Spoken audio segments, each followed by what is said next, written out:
Hey guys, welcome to चुगली अड्डा। आज हम चुगली करने वाले हैं संभावना सेठ और उनके इंटीरियर डिज़ाइनर के बारे में।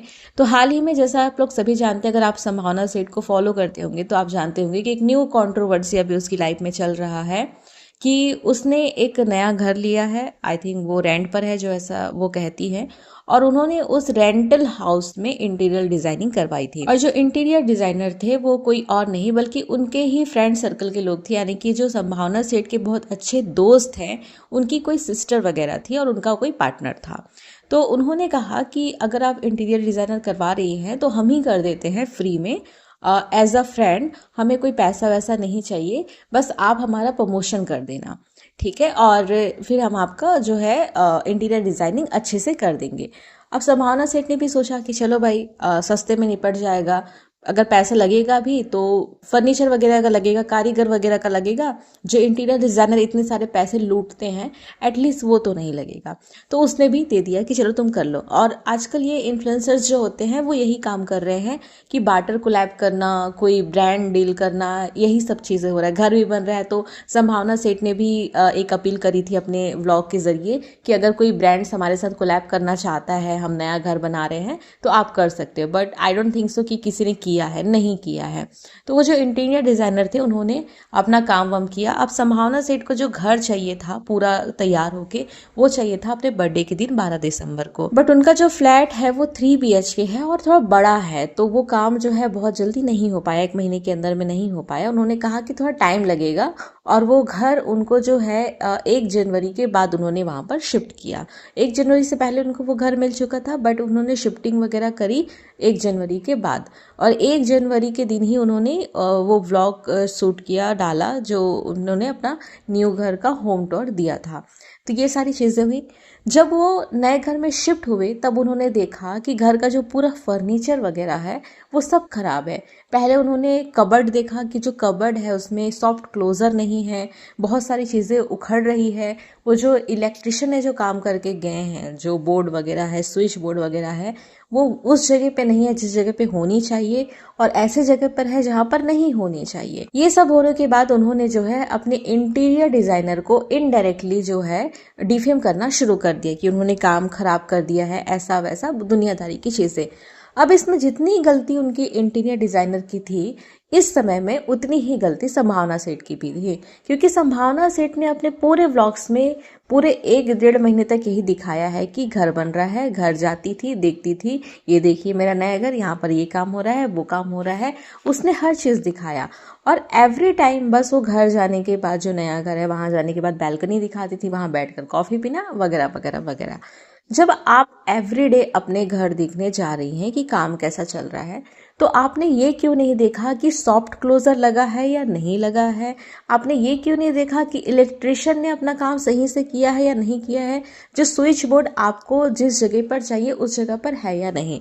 जब फर्नीचर वगैरह उनकी टूटी तो उन्होंने कहा कि फर्नीचर का काम जो है बाहर कारखाने में हो रहा था, तो हमने नहीं देखा कि फर्नीचर में कैसा सामान लग रहा है, कैसा बन रहा है, इसलिए हमें नहीं पता।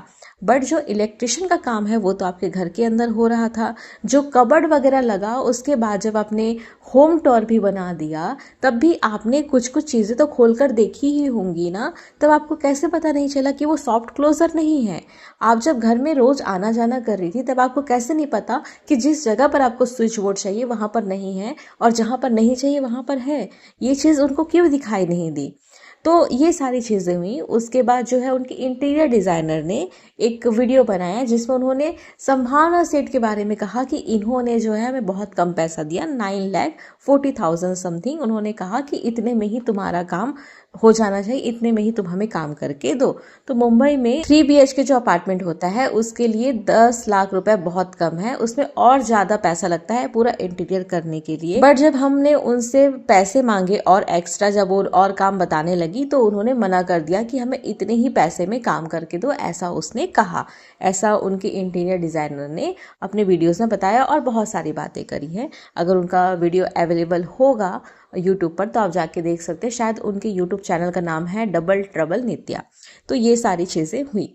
उसके बाद जितने भी संभावना सेठ के जो फॉलोअर्स हैं, जो उनकी व्लॉग्स देखते हैं, उन्होंने कहा, संभावना सेठ को भी बुरा भला कहा कि तुम्हारी भी गलती है कि तुमने नहीं देखा कि वो काम कैसा कर रहे हैं, और ज़्यादातर गालियाँ जो है उनके इंटीरियर डिज़ाइनर को पड़ी। बट यहाँ तक भी संभावना सेठ जो है अपने इंटीरियर डिज़ाइनर का नाम डायरेक्ट नहीं ले रही थी, या फिर उनको डायरेक्टली जो है पॉइंट आउट नहीं करे थे अपने व्लॉग्स में। बट रिसेंटली जो उनके व्लॉग्स आए हैं उनमें उन्हें दिखाया कि उनके जो कारीगर है, जो उनके सोफ़ा वगैरह, जो भी फर्नीचर वगैरह बनाए हैं, वो खुद से संभावना को कॉल करते हैं, उनके घर आते हैं और बताते हैं कि आखिर वो जो इंटीरियर डिज़ाइनर थे उन्होंने क्या गेम खेला है इनके साथ। और ये सारी चीज़ें हुई जब संभावना सेठ ने दिखाया कि उनके जो डाइनिंग टेबल वगैरह है, उनकी जो चेयर्स हैं, उनके जो सोफ़ा सेट है, उनका जो बनावट है वो कितना ख़राब है, किस तरीके का बना है कि वो 6 महीने से ज़्यादा भी नहीं चल पाएगा। 6 महीने भी बहुत दूर की बात है। उनके जो कबर्ड वगैरह है वहाँ पर बहुत ही घटिया तरीके के जो प्लाई वगैरह है वो यूज़ हुए हैं। जब ये सारी चीज़ें उनके कारीगर ने देखा, उनके हिसाब से उनके कारीगर कहते हैं कि हमने जब इतने ब्लॉग में ये सारी चीज़ें देखी तो हमें बहुत बुरा लगा कि हमने एक सेलिब्रिटी के घर का काम बहुत बुरा किया है, तो हमने आपसे कांटेक्ट किया और आपसे हम मिलने चले आए। और उनका ये कहना है कि हमसे जो है उस डिज़ाइनर ने कहा था कि इतने ही बजट में आपको चीज़ें बनानी है। उनका बजट था समथिंग 4 to 5 lakhs, और इतने ही में ही आपको वो पूरा 3 BHK का जो फर्नीचर का काम है वो करके देना है, और आप चाहो तो चीप तरीके का जो है, चीप क्वालिटी का कुछ भी चीज़ें यूज़ कर सकते हो। तो उन्होंने इतने ही बजट में दिया। अब कारीगर का कहना है कि अगर आप 1-1.5 लाख रुपए, 2 लाख रुपए एक्स्ट्रा उस पर खर्चे करते तो हम और अच्छे से चीज़ें बना कर देते। आपने बजट ही इतना रखा था, इसलिए हमने चीप क्वालिटी की चीज़ें बना कर दी, ऐसा उस कारीगरों का कहना है। अब संभावना डायरेक्टली अपने डिज़ाइनर से कहती है कि देखो तुमने ये गलत काम किया है। उनके डिज़ाइनर्स ने जो है ये भी कारीगर के थ्रू करवाने की कोशिश करी कि जो पूरा उन्होंने फर्नीचर वगैरह बनवाया था वो 5 lakhs के अंदर बनवाया था, 5 to 550 lakhs के अंदर। और उन्होंने कहा था कि हमें जो है बिल 7-8 लाख का बना कर दो, ताकि हम वो संभावना को फॉरवर्ड कर सके कि हमारा इतना बिल बना है, ठीक है। और उन्होंने जो है कारीगर को सिर्फ 445 lakhs ही दिए और बाकी के पैसे कारीगर को नहीं दिए। तो तब कारीगर जो है आके संभावना सेठ को ये सारी चीज़ें बताएं।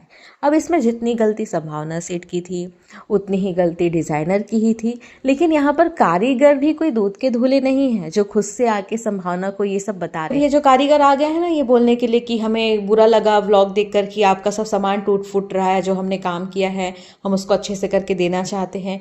ये लोग भी या तो इसीलिए आए हैं क्योंकि पहली बात तो ये हो सकता है क्योंकि उनके पैसे नहीं मिले हैं, है ना, उनके जो डिज़ाइनर थे उनकी तरफ से पैसे नहीं मिले हैं। अगर पूरे पैसे मिलते ना तो ये पूरे पैसे खाकर बैठ जाते, ये कभी अपनी शक्ल भी नहीं दिखाते कि हमने ये काम किया है।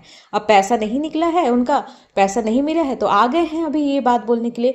या फिर दूसरी बात ये हो सकती है कि संभावना ही खुद जैसे भी करके उनको पकड़ कर लाई होगी, क्योंकि वो अगर अभी तक शांत बैठी थी, अभी तक अपने डिज़ाइनर के बारे में वो कुछ नहीं कह रही थी, डायरेक्टली उनको पॉइंट आउट नहीं कर रही थी कि तुमने हमारा काम खराब किया है, तो हो सकता है वो इसलिए चुप बैठी हो क्योंकि वो पहले कारीगर को पकड़ना चाहती होगी कि इनको पकड़ते हैं, इनसे हम उगलवाते हैं कि उसने कैसा काम करवाया है या क्या क्या कहा है, बिल बनाने के लिए उसने क्या कुछ कहा है, उनको डराया धमकाया होगा कि बताओ क्या क्या हुआ, तो तुमने ऐसा क्यों किया, अदरवाइज हम तुम्हारा वीडियो बना देंगे, ये वो वायरल कर देंगे। शायद ऐसा भी करके उसको बैठाया गया होगा कि चलो भाई बताओ कि तुम लोगों ने कितना खराब काम किया है।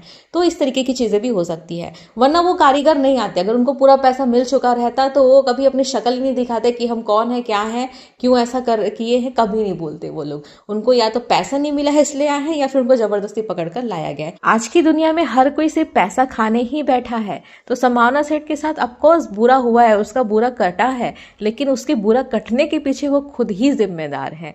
अब संभावना सेठ एक्शन ले रही है, वो कह रही है अपने डिज़ाइनर्स वगैरह से कि तुम लोगों ने इनके पैसे वापस नहीं, कारीगर के पैसे नहीं दिए तो मैं तुम पर केस कर दूंगी, अगर तुम मेरे भी पैसे जो खाकर बैठे उसको भी वापस नहीं किए तो मैं केस कर दूंगी। ये चीज़ तो आपको बहुत पहले कर देना चाहिए था, लेकिन पता नहीं आप किस चीज़ की वजह से चुप थी अब तक। शायद दोस्ती यारी की वजह से, क्योंकि उनके दोस्त की कोई सिस्टर वगैरह लगती है वो जो इंटीरियर डिज़ाइनर थी, तो शायद हो सकता है इस वजह से वो शांत बैठी हो। लेकिन देखो, अगर आपके साथ कोई बुरा किया है, कोई दगा किया है, तो आपको बिल्कुल आवाज़ उठाना चाहिए, बिल्कुल उनके खिलाफ केस होना चाहिए, फिर चाहे वो आपका सगा दोस्त ही क्यों ना हो, फिर वो तो दूर के थे। तो आप लोग भी देख लीजिए, अगर आप इस तरीके के कोई इंटीरियर डिज़ाइनर अगर आपको मिलते हैं या कोई भी ऐसा काम करने वाला मिलता है जो आपको कह दे कि हम तो फ्री में कर देंगे, तो बिल्कुल अवेयर रहिए। आज के डेट में फ्री में कोई भी काम नहीं करता है, कोई भी नहीं करता है।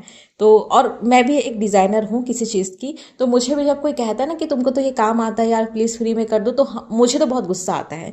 जिस चीज़ को सीखने के लिए मैंने इतने एफर्ट डाले हो, जिस चीज़ में मैं बहुत पैसा कमा सकती हूँ, मतलब जिस चीज़ में मैं 5,000 कमा रही हूँ, 3,000 कमा रही हूँ, 4,000 कमा रही हूँ, वो अगर कोई मुझे आके कहे कि फ्री में कर दो या 500 हम दे देंगे कर दो, तो मुझे तो बिल्कुल गवारा नहीं होगा। फिर चाहे वो मेरा खुद का अपना सगा भाई क्यों ना हो या मेरे घर के खुद लोग क्यों ना हो, एक लगता है ना यार इसमें मैं इतना टाइम दूंगी, इसमें मैं अपना एफर्ट डालूंगी और मुझे कुछ भी नहीं मिलेगा। खासकर उस समय में जहाँ पे हम उस चीज़ में पैसा कमा रहे हैं, वहाँ पर हम फ्री में काम नहीं करना चाहते हैं। तो इस दुनिया में कोई भी जो है अपना जो समय जिस चीज़ में वो गंवाया है, पैसे देकर जो वो काम सीखा है, जितना एफर्ट उसने डाला है, उस चीज़ के लिए अगर आपको कोई कह दे कि हम फ्री में कर देंगे, तो बिल्कुल भी इस चीज़ पर भरोसा मत करना। इस दुनिया में कोई भी फ्री में कोई काम नहीं करता है, कहीं ना कहीं से वो पैसा निकालने के चक्कर में रहता ही है। और जितने भी इन्फ्लुएंसर्स हैं अगर वो सुन रहे हैं तो वो भी समझ ले कि ऐसे बाटर को लाइफ के चक्कर में ज़्यादा ना पड़े, वरना ऐसे ही फ्रॉड होते रहते हैं, है ना। और बहुत सारे इन्फ्लुएंसर्स के साथ होते भी हैं, बट वो लोग ना बाटर को लाइफ के चक्कर में अब करा तो लिए हैं तो लोग उनको भी गाली देंगे, इसलिए बहुत लोग बोलते भी नहीं है, बट ये ऐसा होता है। खैर आज के वीडियो में बस इतना ही, मिलते हैं नेक्स्ट वीडियो में। Till then do like and subscribe to my channel. Thanks for watching.